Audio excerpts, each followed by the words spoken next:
우리 함께 하나님의 말씀 로마서 13장을 열도록 하겠습니다. 로마서 13장입니다. 우리 함께 여러분의 성경을 직접 열어주시고 교독하도록 하겠습니다.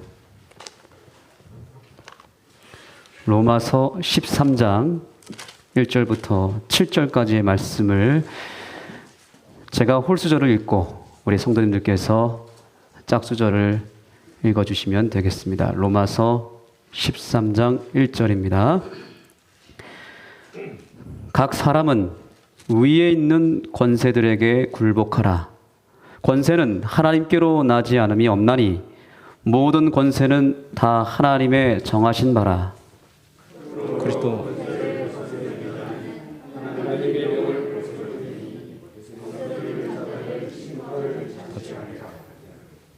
관원들은 선한 일에 대하여 두려움이 되지 않고 악한 일에 대하여 되나니 내가 권세를 두려워하지 아니하려느냐? 선을 행하라. 그리하면 그에게 칭찬을 받으리라. 그는 하나님의 사자가 되어 내게 선을 이루는 자니라. 그러나 내가 이전에 두려워하라. 그가 두려움을 가지고 나는 악을 행하는 자에게 진노하심을 위하여 보은 자니라. 그러므로 굴복하지 아니할 수 없으니 노를 인하여만 할 것이 아니요 또한 양심을 인하여 할 것이라. 너희가 공세를 바치는 것도 이러하느냐. 저희가 하나님의 일꾼이 되어 힘쓰니라. 함께 읽겠습니다. 시작. 모든 자에게 줄 것을 주되 공세를 받을 자에게 공세를 바치고 국세 받을 자에게 국세를 바치고 두려워할 자를 두려워하며 존경할 자를 존경하라. 아멘. 우리는 이제 로마서의 말씀을 13장까지 배우게 되었습니다. 제가 13장을 읽으면서 고민을 많이 했습니다. 왜냐하면 오늘 우리가 읽은 이 본문은 어떤 학자들에 의하면 이것은 바울이 쓴 게 아니다. 누가 여기다 껴넣었다라고 얘기할 정도로 논란이 되는 말씀이기도 합니다. 왜 그럴까요? 왜 그럴까요? 이 말씀은 굉장히 정치적인 내용이 담겨져 있기 때문에 그렇습니다. 저는 설교 단상에서 정치 얘기를 결코 하지 않는 것을 원칙으로 늘 생각해 왔습니다. 그렇기 때문에 이 말씀은 제가 피하고 싶었고 가능하면 그 다음 말씀으로 넘어가려고 했지만 우리는 하나님의 말씀을 1.1핵도 버리지 아니하고 그대로 믿고 순종하는 교회가 맞습니까?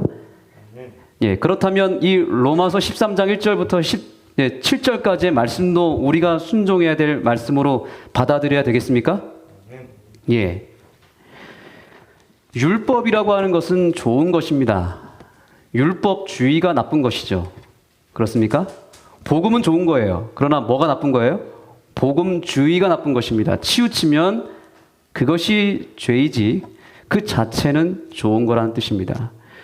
정치라고 하는 것도 사실은 굉장히 중요한 것이고 교회 안에도 정치라고 하는 이 질서가 필요합니다. 그러나 무엇이 악한 것입니까? 정치적인 사람이 되면 안 되는 것입니다. 그래서 저는 이 하나님의 말씀을 근거로 하여 오늘은 우리가 그리스도인으로서 참된 국가관을 어떻게 가져야 되고 이 세상에 이루어지는 이 정치라고 하는 이 세계를 어떻게 바라보고 어떻게 수용해야 되는지에 대한 부분을 나누고자 합니다. 이것은 바울이 그 당시 유대인들에게 썼던 편지죠. 왜 이 정치적인 이야기를 썼고 왜 그들에게 굴복하라라고 썼는지 그 배경을 알아야 됩니다. 왜냐하면 유대인들은 그 당시에 로마의 지배 아래 있었고 로마 황제와 로마의 정치인들의 속박 속에 있었습니다. 그래서 그들에게 저항하려고 그랬고 심지어 세금도 내지 않으려고 그랬습니다. 그런데 바울은 그런 로마에 살고 있는 유대인들에게 그렇게 하면 안 된다. 오히려 그들에게 로마 황제에게까지도 무엇하라고요? 굴복하라 그리고 세금을 내라라고 권면하는 것입니다. 그것이 참된 그리스도인의 자세라고 오히려 그들을 독려하는 내용이 여기에 담겨져 있는 것입니다. 지금 로마서는 우리가 그 구조를 알아야 되지만 8장 이후로부터는 그리스도인들의 생활에 대해서 도덕 윤리에 대해서 설명하고 있는 것입니다. 복음을 믿는 자들이, 예수를 믿는 자들이 어떻게 살아야 되는지에 대한 내용이 이 후반부에 있는 것이고 13장은 특별히 이 사회 속에서 국가라고 하는 그 틀 속에서 살아가는 우리들이 어떠한 자세로 살아가야 되는지에 대해서 설명하고 있다는 사실입니다. 여러분, 오늘 말씀 13장 1절에 우리가 주목해 볼 필요가 있습니다. 다 같이 한번 읽어보겠습니다. 시작. 각 사람은 위에 있는 권세들에게 굴복하라. 권세는 하나님께로 나지 않음이 없나니 모든 권세는 다 하나님의 정하신 바라. 아멘. 모든 권력은 어디로부터 왔다고요? 하나님께로부터 왔다는 것입니다. 하나님이 허락하지 않으면 아무나 대통령이 되는 것도 아니고 아무나 그 권력을 취할 수 없다라는 사실입니다. 그렇기 때문에 하나님의 권위에 의해서 그들에게 권세를 줬기 때문에 그들을 존중하고 그들에게 굴복하지 않으면 누구에게 대한 도전이죠? 하나님에 대한 거절이고 하나님에 대해서 도전하는 것이 되어버린 것입니다.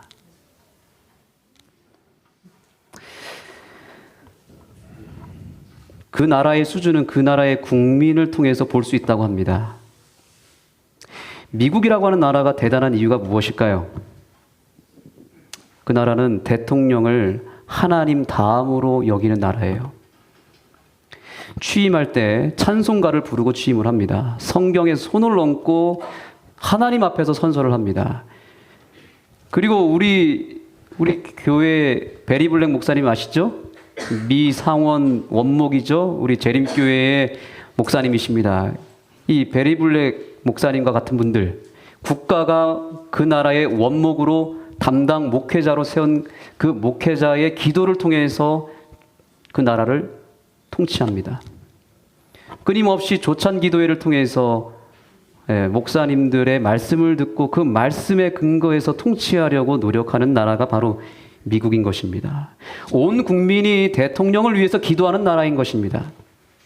그리고 그 대통령에게 존경과 경의를 표한다는 거죠. 그런데 우리나라는 어떻습니까? 우리나라는 대통령을 욕하기 바쁩니다. 오늘 두 대통령의 이야기를 제가 좀 나누려고 합니다. 정말 우리나라에서 비극적으로 죽음을 당한 두 대통령이 있습니다. 혹시 생각나는 대통령 있습니까? 네? 예, 박정희 대통령입니다. 여러분 존경하시나요? 저는 박정희 대통령의 시대를 살지 않았지만 부모님을 통해서 할아버지, 할머니를 통해서 들었습니다. 그 박정희 대통령의 경제를 살리고 백성들을 먹여 살리고 잘 살게 하기 위해서 했던 그 당시의 정책들, 그것이 오늘날의 열매를 맺어서 경제 강국이 되었다는 거 아닙니까? 그러므로 우리는 젊은 우리 세대들은 어른들이 존경하는 박정희 대통령에 대해서 뭐 할 필요가 있을까요? 존중할 필요가 있고 인정할 필요가 있고 감사할 의무가 우리에게 있는 것입니다. 동의하십니까? 이것이 참된 그리스도인의 모습이라니까요. 그저 대통령에 대해서 욕하고 정죄하고 방해할 것이 아니라 존경해야 된다는 거죠. 또 하나의 비극을 맞이한 대통령이 있습니다. 누굽니까? 노무현 대통령이라는 분이 있습니다. 아주 비극적인 죽음을 맞이했습니다. 저는 고등학교 때 그 대통령에 대해서 처음 알게 됐습니다. 그런데 그 당시에 언론과 어른들의 이야기만 듣고 정말 형편없는 그런 분인 줄 알았는데 나중에 좀 시간이 지나고 나서 지금은 이제 이미 사망해서 없지만 훗날 사람들이 평가하는 이 평가가 점점 긍정적으로 바뀌었고, 그분이 연설하는 모습들을 이렇게 쭉 보니까, 아, 정말 하나님이 좋은 대통령을 우리나라에 허락해 주셨구나 하는 생각을 했습니다. 국민과 소통하고 낮은 자세에서 서민들의 그 고충을 들어주고, 그래서 노무현 대통령 당시에는 복지 정책이 굉장히 잘 제도화되어서 오늘날의 이 복지 국가의 장점을 살린 나라가 된 것입니다. 박정희 대통령의 경제 성장과 또 노무현 대통령의 그런 복지 정책, 이런 것들이 잘 융합이 돼서 오늘날 우리 대한민국이 탄생하게 된 것입니다. 외국에 나간 사람들이 다시 들어왔을 때 얘기하는 게 뭐예요? 우리나라 같이 살기 좋은 나라가 없다는 것입니다. 동의되십니까? 예, 우리나라는 정말 하나님을 믿고, 물론 6.25를 겪어서 어려움이 있었지만 교회가 세워지고 하나님을 믿는 사람들이 늘어나면서 또 좋은 대통령들의 정책을 통해서 우리나라가 성장했고 살기 좋은 나라가 되었다는 사실입니다. 그러므로 우리 사랑하는 성도 여러분, 위에 있는 권세들에게 우리가 굴복하고 존경하는 일을 두려워하지 않게 되기를 소망합니다. 말씀에 분명히 기록되어 있지 않습니까? 그런 의미에서 올해 누가 취임했습니까? 윤석열 대통령이 취임했습니다. 이 가운데서 그분을 지지했던 분도 있고 지지하지 않은 분도 있을지 모르겠습니다. 그러나 오늘 제가 하나님의 말씀에 근거하여 호소합니다. 적어도 5년이라고 하는 이 임기 동안에는 윤석열 대통령을 우리나라 대통령이잖아요. 남의 나라가 아니잖아요. 그렇죠? 우리나라 대통령으로 받아들이고 더 나아가서 나의 대통령으로 지지하고 응원하고 존경을 표할 수 있는 그런 예모를 갖춘 그리스도인이 되기를 간절히 소망합니다. 여러분들이 오해하지 않으셨으면 좋겠습니다. 아, 저 목사가 뭔가 지지 발언을 하는구나. 아닙니다. 제가 참고로 말씀드리면 저는 지금까지 대통령 선거를 할 때마다 제가 선택한 분은 다 안 됐습니다. 한 번도 저는 제가 대통령을 만들어 본 적이 없습니다. 무슨 얘기인지 지금 이해가 되시죠? 네, 지금 대통령, 그 전 대통령 아무도 제가 선택하지 않았습니다. 그럼에도 불구하고 저는 이 말씀을 읽고 회개했습니다. 아, 이 대통령은 하나님의 권세로 세워진 대통령인데 왜 오늘날의 국민들은 대통령을 이렇게 욕하고, 죄송한 표현이지만 문재인 대통령에 대해서는 문죄인이라고 얘기하고, 왜 윤석열 대통령을 향해서 그런 비난과 여러 가짜 뉴스와 오해를 통해서 깎아내리는 일을 하고 있을까? 취임한 지 지금 몇 달 지나지도 않았잖아요. 이왕이면 여러분, 지금 하나님께서 세우신 이 지도자를 믿으시고 그 끌고 가는 리더십과 정책에 대해서 가능하면 동의하시고 지지하게 되기를 소망합니다. 자, 2절에 보겠습니다. 2절의 말씀이 그 이유가 됩니다. 그러므로 권세를 거스르는 자는 누구를 거스르는 거라고요? 하나님의 명을 거스림이니 거스리는 자들은 심판을 뭐 한다고요? 자취하느니라. 이 말이 뭐예요? 대통령 욕하지 말라는 겁니다.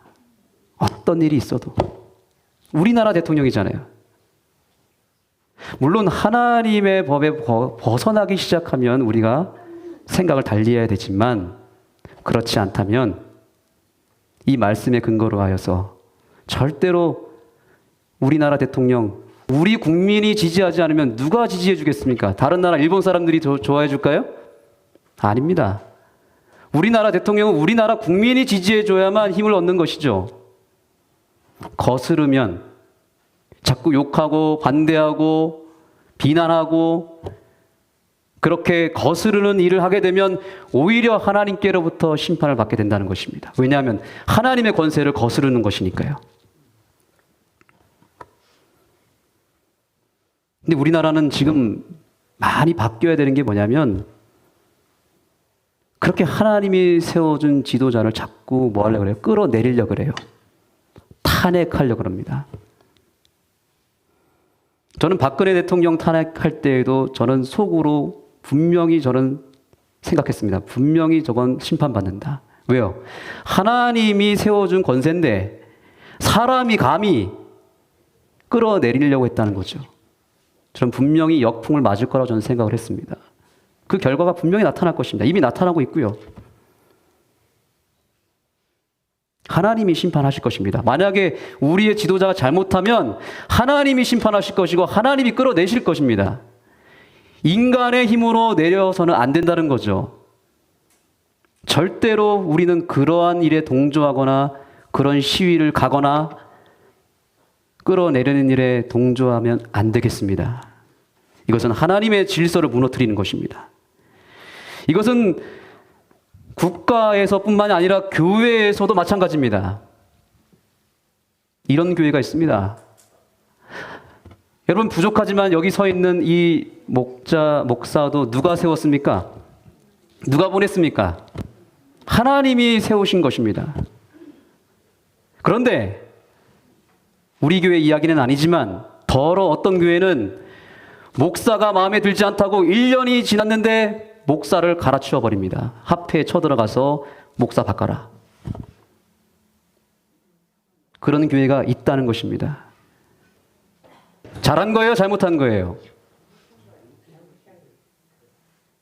반대로 이런 목사도 있습니다. 교회가 마음에 안 들고 교회가 적응이 안 되고 그런 이유로 또 합회 찾아가서 나 교회 바꿔버리겠다. 인사 발령 내달라. 1년, 2년밖에 안 지났는데 자기의 어떤 거취를 더 중요하게 생각한 나머지 교회를 막 마음대로 바꿔버리는 것입니다. 그러면 교회가 부흥할까요? 그런 교회는 계속 침체하는 것입니다. 1년마다, 2년마다 교회를 바꾸는 교회 제가 보니까 좋은 목사를 보내도 또 바꾸더라고요. 그게 습관이 돼버렸어요. 그래서 어떤 교회는 아무리 좋은 목사가 가도 그 교회를 가면 목사의 무덤이 돼버려요. 그냥 뭐 목회를 그만두기도 하고 병 걸리고 싸우고. 왜 그럴까요? 하나님의 권세를 무시했기 때문에 그렇습니다. 교회를 계속 함부로 바꾸는 목사는 계속 어느 교회를 가도 또 바꿉니다. 조금만 마음에 안 들면 또 발령받아서 다른 데로 가버립니다.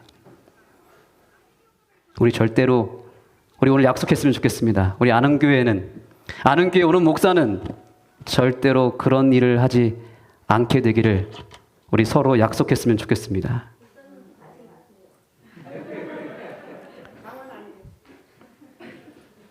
한번 따라해 보겠습니다.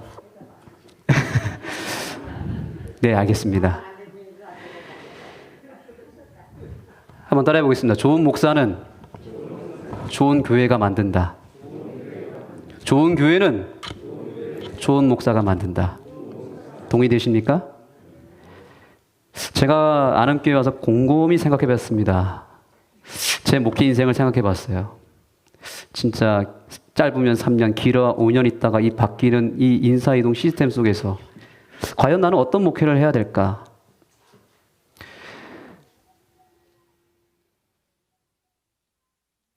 목사는 큰 교회를 가기를 원할까요? 원하지 않을까요? 원할까요? 여기 있는 저는 큰 교회에 가고 싶었을까요? 안 가고 싶었을까요? 제가 솔직히 말씀드리겠습니다. 저도 인간이죠. 큰 교회에서 부르면, 큰 교회에 갈 수 있는 기회가 생기면 얼마든지 가고 싶은 마음이 생길까요? 안 생길까요? 예. 여러분들이 알아서 해석하세요. 네. 제가 그런 마음을 혹시라도 생길 것 같아서 어떻게 했냐면 묵상을 하고 있는데 하나님 음성이 들렸습니다. 큰 교회에 갈 생각하지 말고 있는 교회를 큰 교회로 만들어라. 이런 음성을 들었습니다. 이 교회도 큰 교회를 만들지 못하는 목회자가 큰 교회 갈 자격이 있습니까? 자격 없습니다. 있는 그 자리에서 최선을 다하고 성실하게 해서 교회를 부흥시키고 교회를 크게 만드는 목회자가 진정한 목회자겠죠. 그런데 자격도 안 되면서 실력도 안 되면서 큰 교회를 가려고 하는 그것은 죄죠. 제가 그 마음을 제가 그렇다고 해서 꼭 그렇게 가려고 했던 건 아니지만 그런 마음이 생겼을 때 하나님의 음성을 듣고 겸손하게 하나님, 제가 아는 교회에서 최선을 다하고 아는 교회를 부흥시키고 아는 교회를 큰 교회로 만드는 일에 최선을 다하겠습니다. 그런 결심을 했습니다. 자꾸 교인들이 교회를 발령받으면 3년 뒤면 가겠지, 5년 뒤면 가겠지. 그러니까 어떻게 합니까? 그냥 대충 일을 합니다. 목사도 마찬가지입니다. 3년 뒤면 갈 건데 뭐. 이러면서 어떻게 하는 거예요? 서로 그냥 몸을 사리고 있는 거예요. 오늘 저는 여러분들에게 호소하기를 원합니다.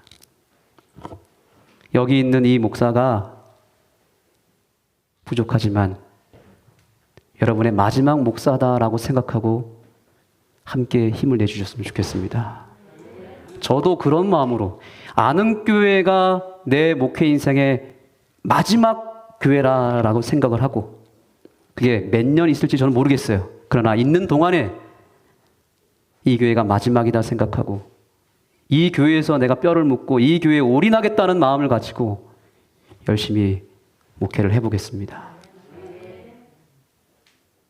그래서 정말 좋은 교회는요, 저같이 부족하고 저같이 어리고 실수가 많은 이 목사를 좋은 목사, 큰 목사로 만드는 교회가 진짜 교회인 것입니다. 그러므로 저는 아는 교회가 어떤 목사가 오든지 이 교회를 거쳐가는 목사가 좋은 목사로 거듭나서 큰 목사가 되는 그런 역사가 일어나게 되기를 소망합니다. 저는 아는 교회가 그런 면에서 정말 훌륭한 교회라고 생각합니다.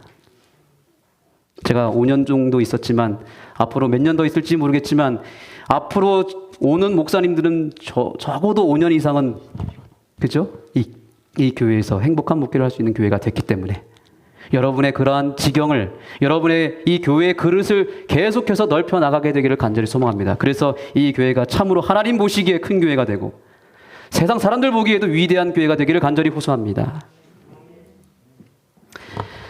자, 그 다음에 이제 4절 말씀으로 가겠습니다. 3절입니다. 관원들은 선한 일에 대하여 두려움이 되지 않고 악한 일에 대하여 되나니 내가 권세를 두려워하지 아니하려느냐? 한번 따라하겠습니다. 선을 행하라.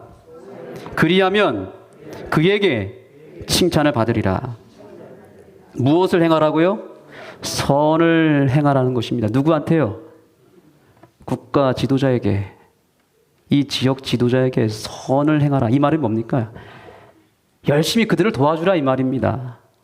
뭐 하지 말고, 자꾸 반대하지 말고 최선을 다해서 그들이 끌고 가는 대로 따라가면서 도와주고 힘을 실어주라는 말입니다. 아는 교회는 또 하나의 장점이 있습니다. 우리가 직원회의를 하거나 어떤 계획을 세울 때 치열하게 회의하고 토론을 합니다. 그러나 결정되면 그대로 따르는 교회가 아는 교회입니다. 비록 내 의견과 다를지라도, 반대되는 의견이 있다 할지라도 직원회에서 결정이 되면 끝까지 나아가는 교회가 바로 아는 교회입니다. 왜 아는 교회가 역동성을 가지고 생명력을 가지고 여기까지 올 수 있었을까요? 우리 성도님들께서, 장로님, 집사님들께서 한 가지 목적과 한 가지 계획과 뜻을 정해놓고 함께 힘을 모았기 때문에 그런 것입니다. 결정이 되면 반드시 끝을 보는 교회가 되기를 소망합니다. 왜 우리나라가 이렇게 좋은 나라임에도 불구하고 왜 자꾸 주춤거릴까요? 어떤 대통령이 취임해서 뭔가를 진행하면 그 반대 야당에서 완전히 반대를 위한 반대를 해서 발목 잡기를 하고 자꾸 뭐 하는 겁니까? 방해를 하기 때문에 되는 일도 뭐 하는 거예요? 되는 일도 안 되는 것입니다. 임계점이라는 게 있어요. 임계점 들어보셨습니까?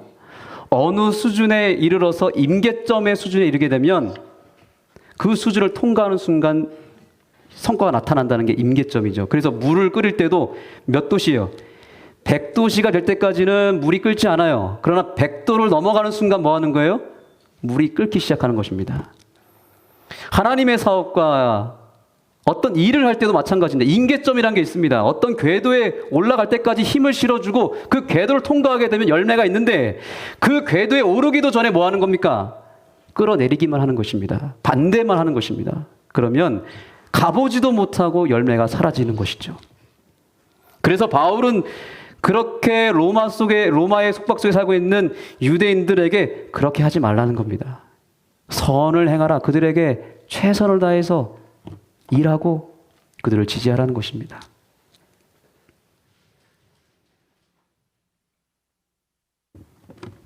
우리나라는 항상 그렇게 반대만 하다가 이 지경이 된 것입니다. 어떤 정권에서 4대강 보호를 설치했다면 그거를 그 다음 정권에서는 어떻게 유지하고 덜 잘 살릴까 이렇게 해야 되는데 어떻게 합니까? 이걸 어떻게 해체시킬까 이렇게 고민한다는 거죠. 또 어떤 정권에서 질병관리본부를 잘 세웠으면 그거를 잘 살려야 되는데 그 다음 정권이 바뀌니까 싹 다 없애버리는 겁니다. 그걸 없애가지고 예전에 메르스 사태 때 고생하지 않았습니까? 그 전 정권에서 질병관리본부를 잘 만들어 놨는데 그래서 그 정권에서 사스나 이런 질병을 완벽하게 커버했는데 정권이 바뀌었다고 그걸 다 없애버린 것입니다. 이러한 반대, 내 의견과 다르다고 해서 무조건 반대하는 이러한 일들을 절대로 하지 말아야 됩니다. 교회에서도 마찬가지인 것입니다. 이것은 단지 어떤 공동체뿐만 아니라 가정에서도 마찬가지입니다. 가정의 지도자는 누구죠? 가정의 지도자는 누구입니까? 네? 아버지죠? 네. 제가 아버지고 남편이라도 제가 이렇게 얘기하는 게 아니라 성경에 쓰여져 있기 때문에 얘기하는 겁니다. 가정의 지도자는 누구예요? 아버지, 남편입니다. 그래서 아내들이여 무엇하라고요? 남편에게 복종하라고요. 제가 남편이라서 이렇게 얘기하는 게 아니라는 걸 여러분 오해하지 마시기 바랍니다. 성경에 쓰여져 있습니다. 남편들이여 아내에게 무엇하라? 아내를 소중하게 여기고 사랑하라. 내 몸과 같이 사랑하라. 가정에서 아버지가 뭔가 얘기를 하고 남편이 얘기를 할 때 일단은 뭐 해야 될까요? 일단은 따라주는 것입니다. 그것이 내 의견과 좀 다를지라도. 그런데 어떤 경우 봤을 때 우리 교회는 그런 분이 한 분도 없지만 교회에서조차도 남편을 무시하고 남편을 구박하는 분들이 있더라고요. 장로임에도 불구하고 사람들 앞에서 구박을 하는 겁니다. 무시하는 것입니다. 그러면 될까요? 안 될까요? 안 됩니다. 절대로 그렇게 하지 않게 되기를 소망합니다.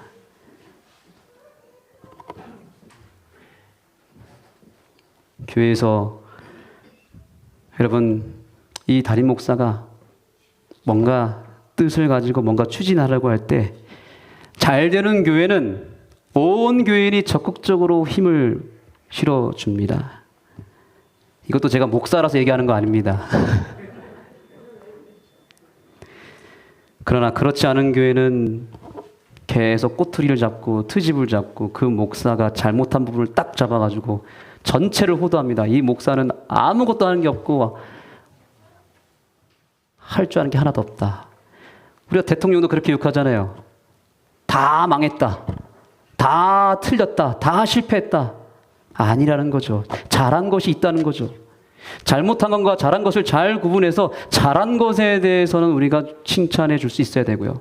못한 부분에 대해서 건전하게 비판할 필요가 있다는 사실입니다. 저는 아는 교회에서 목회를 하면서 정말 감사한 것 바로 이런 부분입니다. 지금까지 일을 하면서 우리 아는 교회 성도님들이 크게 반대하지 않으시고 힘을 실어주시고 같이 이 교회의 부흥과 성장을 위해서 달려왔던 것입니다. 제가 너무 어리고 경험이 부족해서 실수할 때 그걸 가지고 어떤 발목을 잡거나 문제 삼지 않으셨습니다. 그럴 때 오히려 조용히 저를 불러서 식사를 하면서 저에 대해서 조언해 주시고 경험 많으신 우리 장로님 집사님들이 이렇게 했으면 좋겠다라고 오히려 정말 저를 존중해 주면서 상처 주지 않으면서도 저에게 어떤 부분을 잘 다스려 주기 위해서 저를 지도해 주신 우리 장로님들, 집사님들이 계셨기 때문에 제가 여기까지 올 수 있었다고 저는 확신합니다.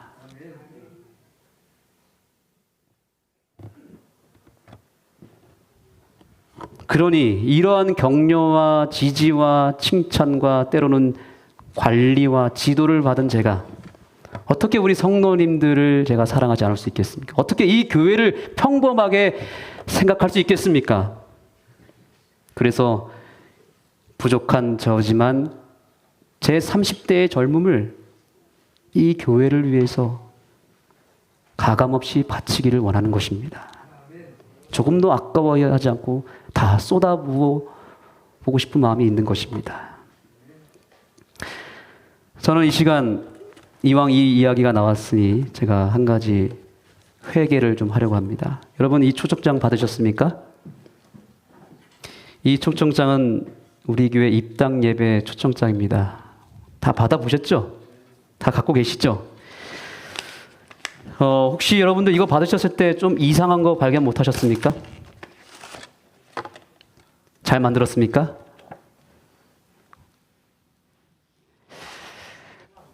예, 여기 보시면 초대합니다. 아는교회가 쉼과 치유가 필요한 사람들에게 좋은 쉼터가 되기 위하여 여러 어려운 시기에도 불구하고 새 성전을 완공하였습니다. 그러면서 마지막에 하나님께 감사 예배를 드리고자 합니다. 바쁘시더라도 오셔서 축복해 주시면 감사하겠습니다. 그 다음에 밑에 뭐라고 썼냐면 아는교회 담임 목사 박성원 올림 이렇게 초청했습니다. 아직 이상한 거 발견 못 하셨습니까?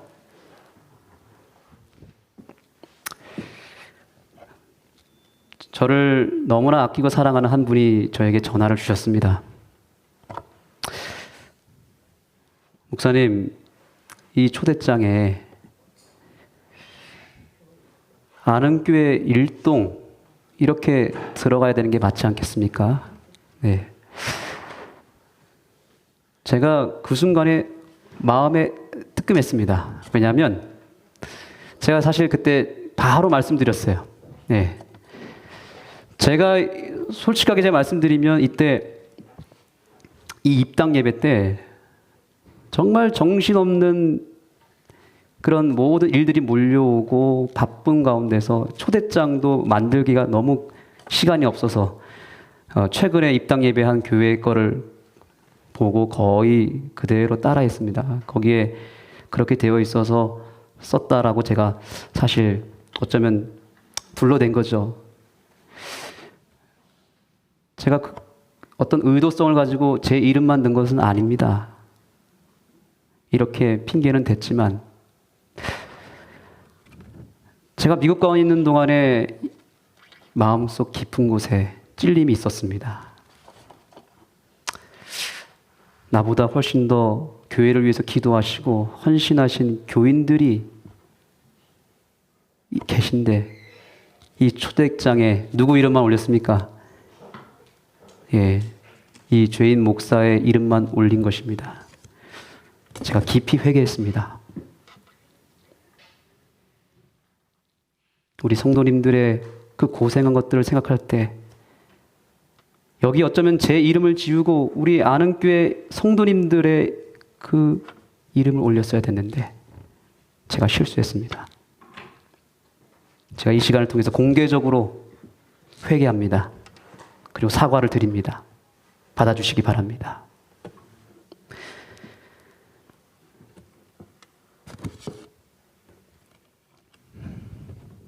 우리가 지난 시간에 이 말씀 배웠습니다. 악에게 지지 말고 어떻게 하라고요? 선으로 악을 이기라. 저의 죄는 무엇이었냐면 제가 이것을 제 이름을 높이기 위해서 의도해서 쓴 건 아닐지라도 왜 죄가 되는가? 제가 그런 바쁜 와중에서도 성도님들을 늘 생각하고 성도님들의 헌신에 대해서 더 크게 여겼더라면 아무리 바쁘더라도 바꿨겠죠. 그렇죠? 선으로 악을 이겼어야 되는데 저는 그냥 가만히 있었던 것입니다. 가만히 있으면 저 같은 목사도 무너지게 되어 있다는 것을 여러분 실물 교훈으로 교훈 받으시기 바랍니다.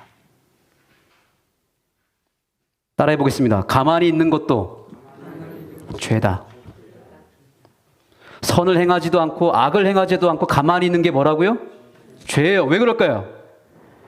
가만히 있으면 우리가 선으로 기울까요? 악으로 기울까요? 악으로 기울 수밖에 없습니다.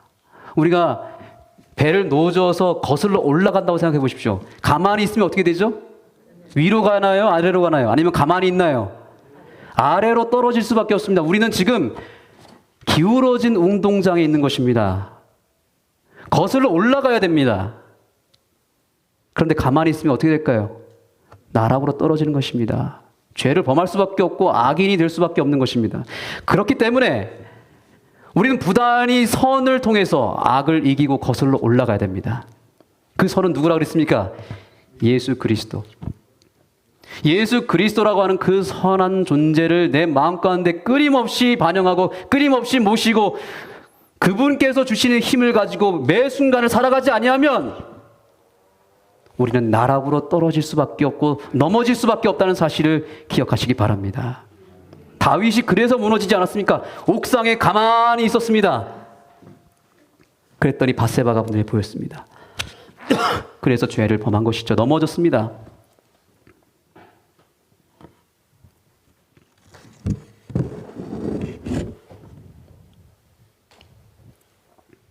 앞으로 이러한 실수를 범하지 않도록 제 스스로를 예수 그리스도라고 하는 선하신 분을 그분의 안으로 제 스스로를 끊임없이 집어넣고 선으로 악을 이기는 그런 목회자가 되겠습니다. 그러나 이 땅 예배 때 제가 놓친 것들이 너무 많더라고요. 후회되는 것이 너무 많고 너무 바쁘다는 이유 때문에 너무 정신없이 시간을 보내다 보니까 제가 챙겨야 될 우리 성도님들 한 분 한 분, 제가 오히려 더 강조했어야 될 것들을 제가 강조하지 못하고 그날 정신없이 하루가 지나간 것을 놓고 제가 3주 동안 미국에서 정말 회개할 뿐만 아니라 너무너무 가슴이 아팠습니다.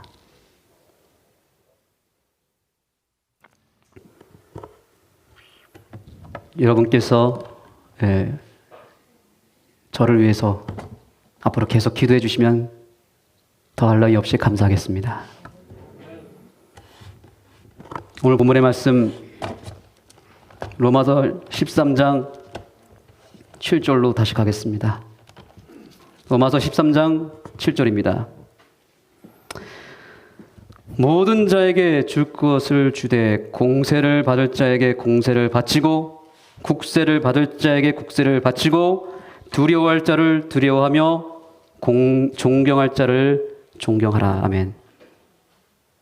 바울은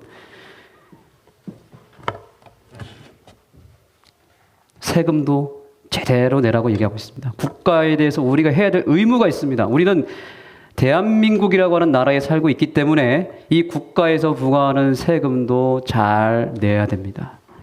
우리의 국민으로서의 의무가 있습니다. 세금도 잘 내야 되고요. 여러 법률들 하다못해 교통법규도 잘 지켜야 됩니다. 그리스도인이라면 그런 작은 법도 소홀히 여기면서 어떻게 우리가 하나님의 법을 지킬 수 있겠습니까?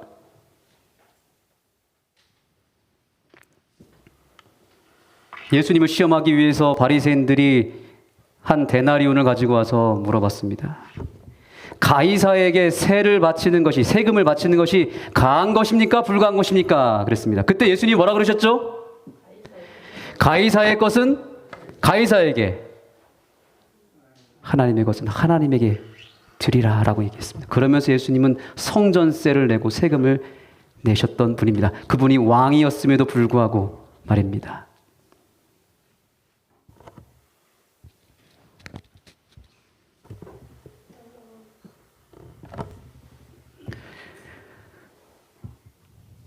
두려워할 자를 두려워하며 존경할 자를 존경하라. 바울은 마지막으로 우리에게 두려워할 자를 두려워하라고 얘기합니다. 존경할 자를 존경하라고 말하고 있습니다. 이 절정이 누구실까요? 여기에 해당되는 분이 누구실까요? 바로 우리의 왕 되시는 예수 그리스도이십니다. 이 지구라고 하는 이 공간은 꽤 넓어 보이지만 지구보다 더 큰 태양 앞에서는 아주 작은 탁구공에 불과합니다. 그 태양계가 우주 속에 얼마나 많은지 수천 개가 됩니다. 수만 개가 됩니다.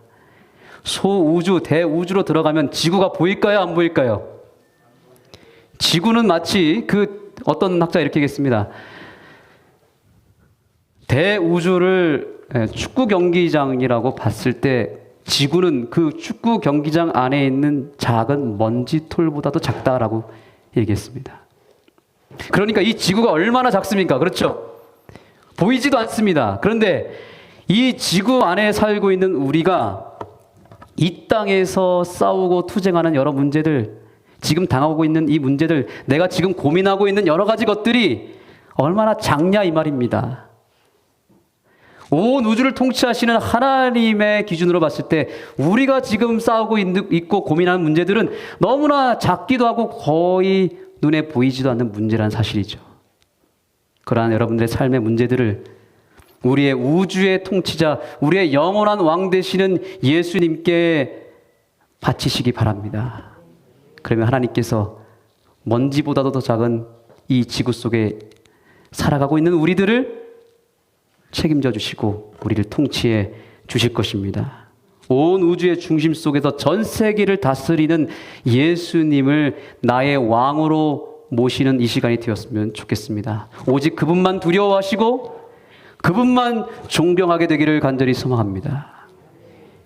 예수님이, 그 우주의 예수님을 내 마음 가운데 모시는 순간 이 마음의 보좌에 앉아 계신 예수님께서 나의 삶을 통치하게 되시고, 그러므로 말미암아 우리가 비록 이 세상을 살아가고 있지만 나는 뭐예요? 하나님의 나라가 될 수 있는 것입니다.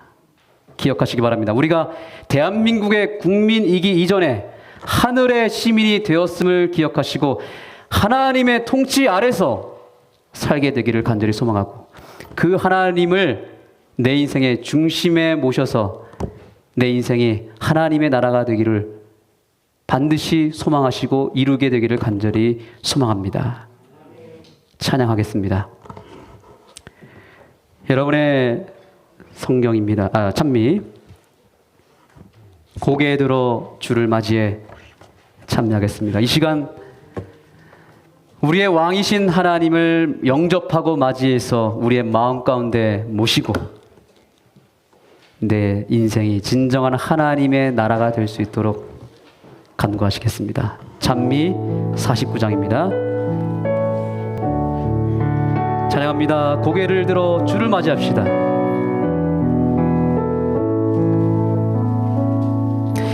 고개 들어 주를 맞이해 엎드리어 경배하며 찬양